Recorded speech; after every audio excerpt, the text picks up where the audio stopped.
Good morning, my Grayson. Good morning. Good morning. It is September 1st, and I have decided to vlog the month of September. What has made me decide to vlog it? Sorry, you can see a baby mirror. No baby, he's at Mama's house. He's at my mama's house. Is because of Becca's Bookoplathon. I will talk about it a little bit more when I get situated with the breakfast and everything upstairs before I start work. But basically, I have my own Bookopoly board that I use to pick my TBR and have been doing all year. So I thought this would be fun to use someone else's board. She made a board specifically for the readathon to pick my TBR for this month, because while I already did pick my TBR, I kind of already not feeling it. Just, I could re-pick the books with the prompts, but we're gonna do it Becca's way and participate in this readathon because it seems fun. So yes, there is that. I'm gonna go inside and make some breakfast, make some tea, and get ready for work.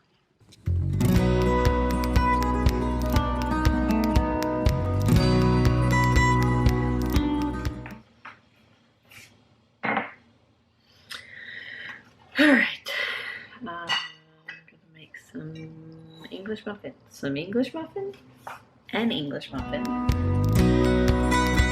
I think I talked about these last time I vlogged, but these are the English muffins that I use. They're frozen. They're delicious. I don't even buy regular bread anymore. I only buy freezer bread and freezer English muffins, because they keep longer, so I don't have to worry about them ever going bad. But also, they are sprouted, and they just have such a better flavor. So yeah. I would think that working from home would mean that I would be better about drinking water, but it means I'm worse, because if I have to come all the way downstairs to get a new glass of water, I usually don't. I also just forget. So I've taken to bringing this entire pitcher of water upstairs so that I can just refill my glass up there. And that seems to be working. Also, my Animal Crossing Good Morning Buttercup mug.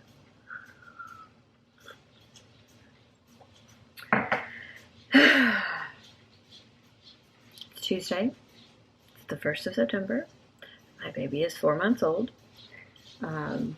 Yeah, I'm off tomorrow, but we're still taking Grayson to my mom in the morning. So I've already told my husband, like, don't bother me. I am going to make some breakfast, and then I'm going to make a pot of tea, and I'm going to go upstairs to my office. I'm going to sit in my reading chair. I'm going to drink my tea and read books until like noon when I have to eat, and then my mom is bringing Grayson to us at 1 o'clock, and then we will be going to the doctor for his 4-month visit. So yeah, looking forward to having a little bit of downtime where I don't have to answer to anyone or cater to any tiny human's needs. So that will be nice. But yeah, day has started. I'm going to put butter on my English muffin, and I'm going to ferry all of this stuff upstairs. Alright, time to pick my TBR. This is the Bookopoly board for the readathon. Here's my little alligator counter, and I am going to be using my community shelf cards from my own Bookopoly board, because I'm not going to create new prompts just for this. And then this right here is my chance jar, and it has little slips of paper with every book that's on my physical TBR unread. So I'm going to use that if I land on chance, which is my least favorite prompt of all of the board. I don't know if I said this or not, but I'm going to do 4 rolls. So let's start with this one.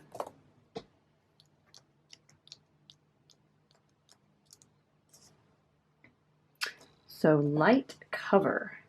So for light cover, I am going with Children of the Land. I've actually already started this book, so it's a little bit of a cheat. I'm listening to the audiobook of this, and it is so good. This is a nonfiction memoir of the author. Obviously, it's a memoir. And this is essentially about his immigration journey, what it's like to be an undocumented immigrant growing up in the United States, and the process of becoming an official citizen. And so far it is just like it makes me very angry with the way that we treat other humans just because they live on the other side of an arbitrary line. So this is going to be book number 1. Roll number 2.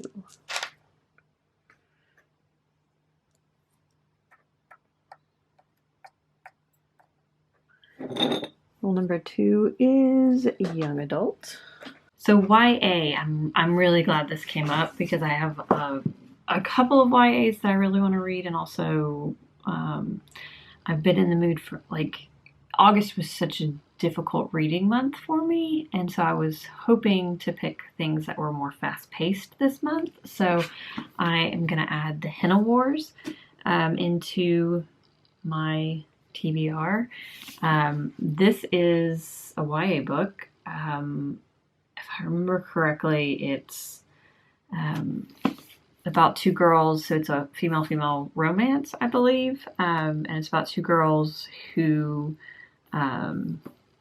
both set up henna stalls at their school cultural fair or something like that. One of them is Indian and the other one is Black, and so I think there's something about cultural appropriation in there too. Don't know for sure, but I'm very excited to get to this. I've heard great things. Roll number 3.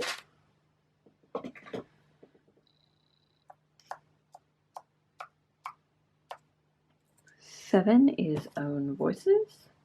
Next is Own Voices. I'm picking another YA for that, which is You Should See Me in a Crown by Leah Johnson. And this is a story about a Black teenager written by a Black author. I believe that this is about, so she joins a pageant or something. I've read the first couple of chapters, and I'm assuming that that is because she needs the money to pay for college. But yeah, this is what I'm starting. I started it yesterday, so I'm like 20 pages into it. But this is going to be the first thing I read. And nice 5-star prediction. At 5-star prediction, there are actually only 2 books left on my 5-star prediction list. One of them actually is a YA, and it's not one of these. But I am going to choose There Before the Chaos by KB Wagers. I have been meaning to pick this up forever. I actually believe that this was sent to me by the publisher. And this book was published in 2018, so October of 2018. So it's been sitting on my shelf for 2 years. This is the first book in the Farian War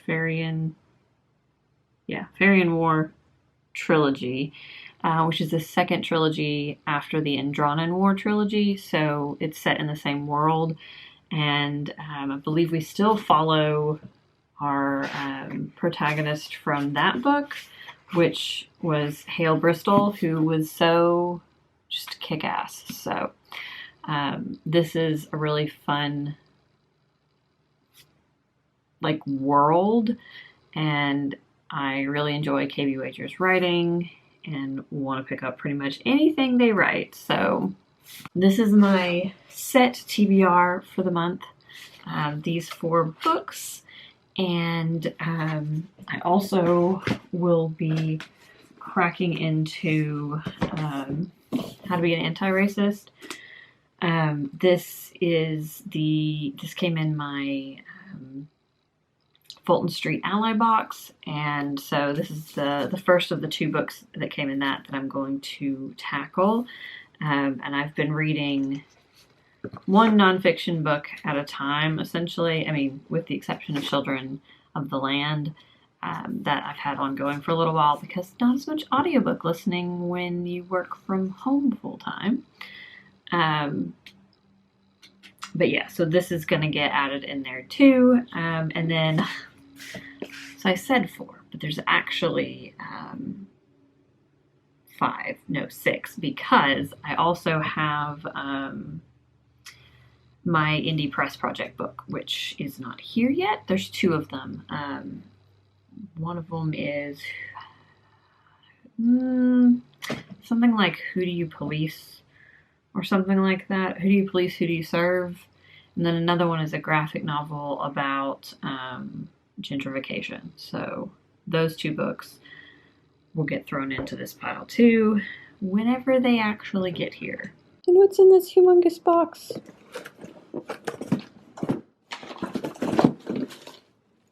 Page flags. 3 things of page flags in this huge box. That's unnecessary. Alright, so I got to page 55, 59 so far in this. I will read some more of this after the baby goes to sleep. Yeah, I have to go pick him up, and then he goes to sleep around 6:30, and then I'll read some more of this. And then I'm off tomorrow. It doesn't mean I get to sleep in because he'll be predictably up at between 4 and 6. But it does mean that I can take him to my parents and then have a very relaxing morning reading, hopefully on the porch. Justin's upstairs putting Grayson to bed. And my books for Haymarket Press came today. So this one is Everything Must Go.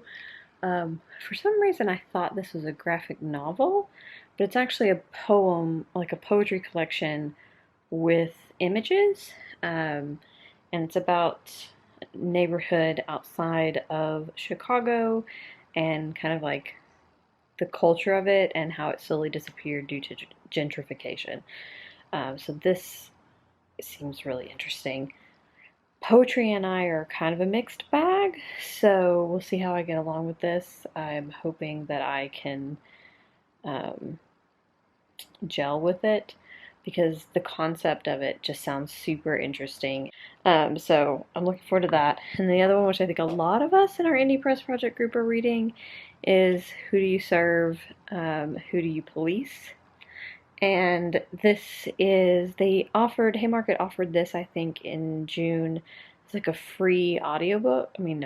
Free ebook for people to download. So I think a lot of people got it then.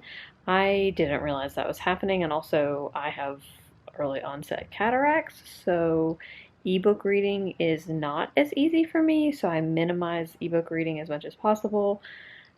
Plus, buying it also supported the author, so I picked this one up, so I will be reading these this month too. They will get added to the TBR. So yeah. It's funny because it's like I should have like the Friday feeling because I'm off tomorrow, but I don't, because I know that like I can't stay up late reading or just goofing around because I'm going to have to get up early anyways with the babo. So it just feels like any other night, like every night feels like that way. Friday, Saturday, all of them just feel like the same thing because I have to get up at the same time every day. But I love the little nugget, and I find mornings with him to be my favorite time because he's in a really good mood, and he's just adorable, and it's quiet. Morning's my favorite time in general. So yeah. What you doing? Are you a roly-poly bug? Are you Mama's roly-poly bug?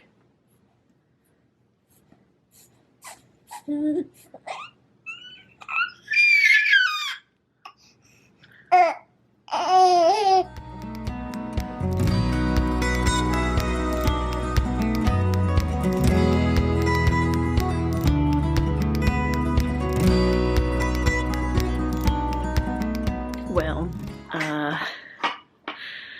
it's been a couple of days, which in the grand scheme of the fact that I'm going to vlog all month, which if you can hear that, somebody is greatly enjoying himself, doesn't really matter, so it's whatever.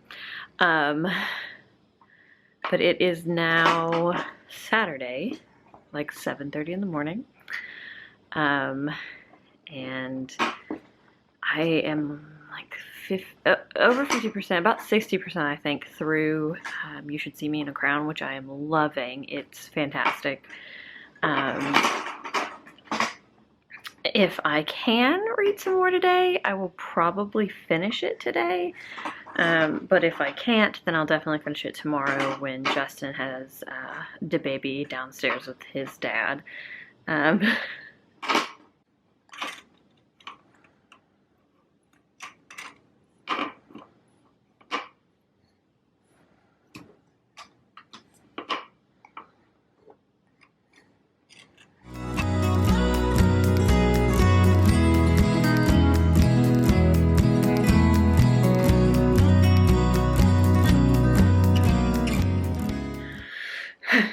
Today has been stressful. Baby basically either cries or sleeps right now, and I don't really know why. But I did finish this. Finished it while I got almost to the end while he was napping. And then Justin got home from running all of his errands, which I'll have to go out in the garage and show you one of the things he got, because I am getting built-in bookshelves. And it has to do with that. But then I finished this in the bathtub. That was the most glorious bath ever. I just needed to sit somewhere quiet. But anyways, I loved this. 5 stars for sure. This is the sweetest. Like it's such a sweet contemporary, but also like very like there's definitely some real hard-hitting issues that come up in this. Definitely some racism and homophobia, and high school bullying and all of that. But this was just so good, and it does have a queer romance in it, and I loved it. I loved everything about it. And there were definitely moments that I was like angry and sad and stressed and laughing.